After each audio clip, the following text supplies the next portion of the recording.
Hello guys, Craig from fixitfallows, and as you can see I'm indoors in the warm because here in the UK is extremely cold.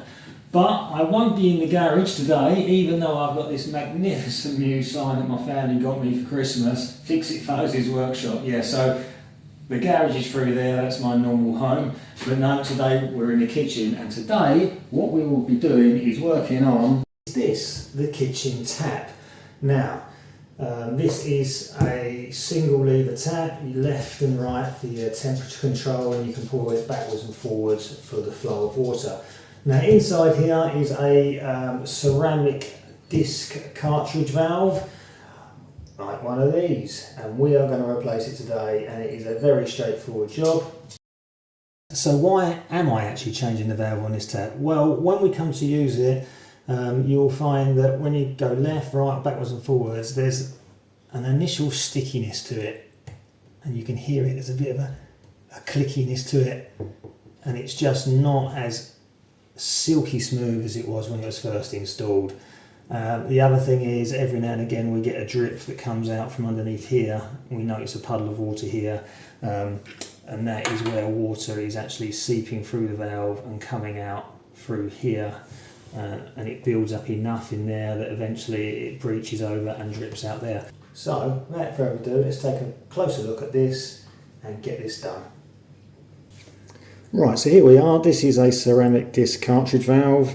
This one is 35mm across there. You can get them in 40mm sizes. I think you find the 40mm ones are usually the type you find maybe on monoblock single lever bath taps. But anyway, yeah, so this is it. So behind all this fancy tap is this plastic unit. This goes up and down and turns side to side. Okay, this one is by a brand called Seddle. In my experience, these tend to be the higher quality ones. However, be warned, there are a lot of fakes around. Okay, now this is the old one. This is the original one that came in my tap, and this kitchen was installed in 2011, hence we've got a date stamp on here of 2010. So anyway, this one has been replaced, but the one that I put in has since worn, and we're looking to replace it again. So I have a new Seddle one ready to go, but what I'm going to do is I'm going to open this up to show you how this works inside. You might be quite surprised at how quite simple they are. And to get into it, it's just a question of like pushing in these little tabs here and here, and this comes apart, so I shall do that now. So there you go, I'd pushed in the tabs by the magic of camera trickery. So that plate comes off. It reveals the fact that there is several pieces inside here. Okay, so there's the main lever. Okay, that pushes, rocks up and down like that. That moves this darker piece up and down like that, and that opens and shuts the water flow valves. But these are literally just pushed together. Okay, this white surface here is ceramic, this white surface here is ceramic, and they're perfectly flat, and when pushed together they make such a beautiful connection. It's hard to explain unless you've got it in your hand, and when you feel them go together, they just join so nicely, and the connection between the two is such that water cannot pass between them when they're in the unit and held tightly together. Okay, so you have the up and downward sliding motion, that alters the flow of the water, and then as you can see you can also rotate it, and that affects the mix of hot and cold. So hot goes in one side, cold the other. Depending on how much it's twisted one way or the other, the mix comes out of this hole and then feeds into your tap. So look, really quite a basic construction. There's a little metal gauze in there to catch any debris that might be in your water supply. But yeah, over time these do wear. Perhaps these rubber seals go hard, but they do need replacing, but I'm finding generally speaking they last about 5 to 6 years. So anyway, there's the old one. Let's get the new one. And there we are, there's my new one. Okay, so this one has Seddle embossed in it here along with the logo. It has printing on the side, it has a manufacturer date there of the 17th of December 24. It has a serial number printed on, and what appears to be an EN35 number. What that quite means I don't know, but I'm led to believe that unless it has this serial number and all of this printed on, then it might suggest that it might not actually be a saddle. So anyway, I think this is a real one. We'll put it in, see how it performs. If it's silky smooth and no water leaks out of it, then I'm happy. So let's get on with it. Right, okay, so let's get dismantling this. Now, it goes without saying that you have to turn off your water supply to the tap. Luckily for me, I have micro valves underneath the sink, which I've already turned off. I may not have that, but either way, you need to turn off the water supply. So for you, it might be the main stopcock for the house, etc. But, you know, every house is different. Now, for me, I need to take this off, and to do that, I need to remove this stem. And to remove this stem, I need to take off this top cap. So just carefully using a little bladed instrument, I'm just prising the top off, like so, and that reveals an Allen key hex down there. So it's just a case of getting the right size Allen key to take that off. There we go, that unscrews out, like so. There, and that reveals another little grub screw. Again, it's just a case of getting the right size Allen key to undo that. And we take that out, put that to the side, and now this piece can come away like so. Now that reveals the ceramic valve, the ceramic cartridge valve. As you can see, that piece there is that.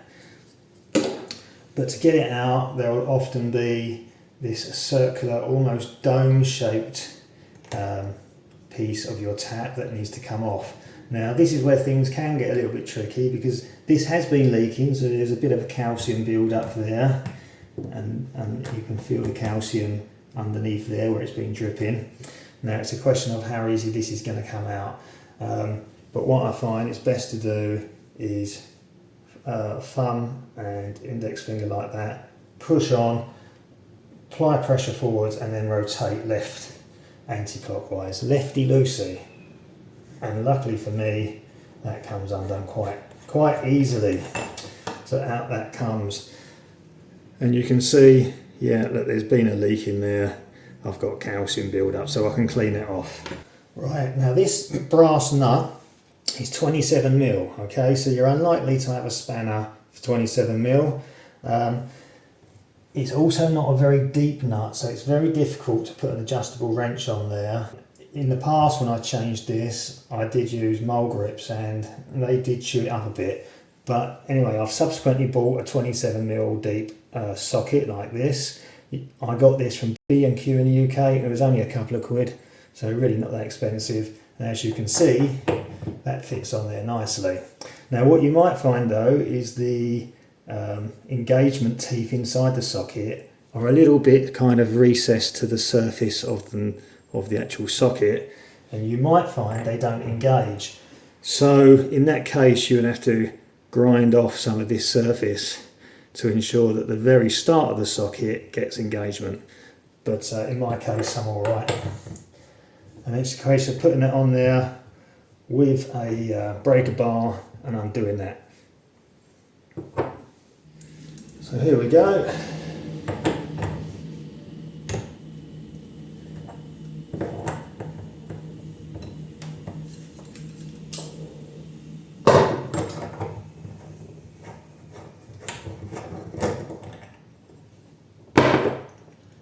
And out it comes. There always some residual water because obviously there's water in the tap stem, and that will flow out.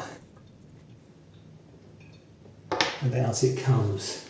Now, what I've just noticed when I've pulled out my valve, you'll notice that the blue silicone seal, which is there on the new one, is not there on the old one, and that is because it is stuck in there. So we'll need to ensure we take that out before fitting in the new valve. And you can see this one is not in the best of shape. It already wants to come to pieces, so that is overdue to be changed. Looking inside the body of the tap, and you can see that the blue silicone seal from the back of the valve is stuck to the back plate in there. So there we go, let's get that out. There we go. So what we're going to do is we're going to dry out in there, and I'm actually going to just see if I can clean up that back surface a bit. Might use a little bit of wire wool in there, but you need to ensure you get all the fragments out. I'll probably use a little magnet to get any fragments out. Okay, so I've just got myself some wire wool, and I'm just going to try and clean up inside there as best as possible. Just try and clean any calcium deposits off of the brass face in there so that the seal of the new valve can seat nice and flat. Just going to try and clean up the inside of this, not wire walling the outside because the decorative black will come off.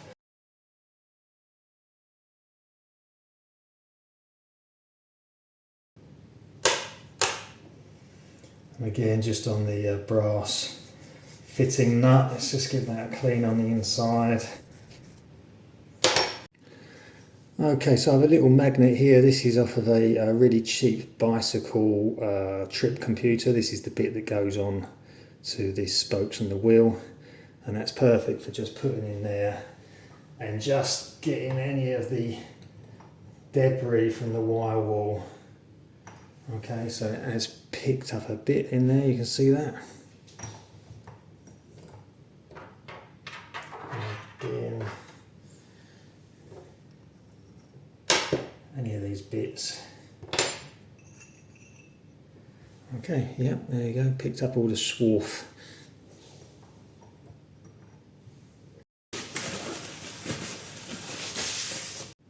Right, now it's just time to put it all back together. So I've got my new valve. You'll see on the back there are two protrusions. They marry up with two protrusions in there, so there's only one way to put this in. So that goes in like so. Make sure that's in. Then we offer on our nut. Okay, make sure not to cross thread it. Let's put that on, hand tight at first. Take our socket, we don't have to do it overly tight. Okay, let's just do it hand tight, we don't want to crush the valve. We'll do it like that, and it's a case of suck it and see. When we put the water back on, we will see whether we've got any leaks. Okay, so I will put the water back on now. Okay, so the water's back on and there is no sign of any water coming out. If we just offer this on for the moment, like so, we can operate the tap left and right. And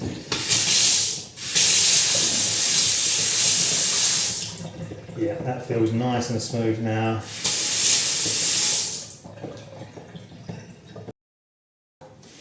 And here we have a fresh bit of paper towel, and there is no sign of any leaks at all.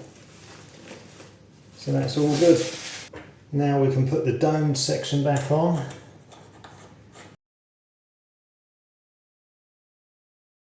Now this bit can go back on like so.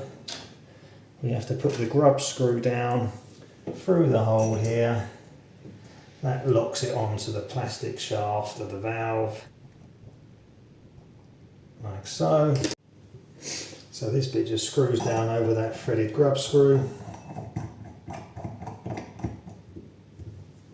Just nip it up a bit with the Allen key,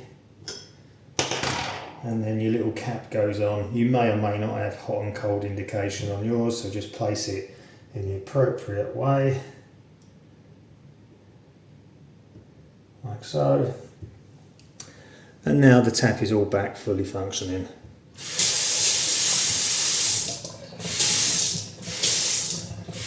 Lovely and smooth as if it was new. Well, there you go, there is the ceramic cartridge valve changed in my kitchen sink tap, and as you can see it works an absolute charm now, nice and smooth, no jerkiness at all. So that is renewed for the foreseeable future. Not a super difficult job, just be sure to make sure that you switch off the water supply to your tap, otherwise you'll end up in a right mess. And it does help if you have that 27mm deep socket for getting the main nut off. So what's left to be said is thanks for watching. Please be sure to give me a thumbs up and subscribe if you haven't already. Check out some of my other videos and I shall see you again very soon. Bye bye.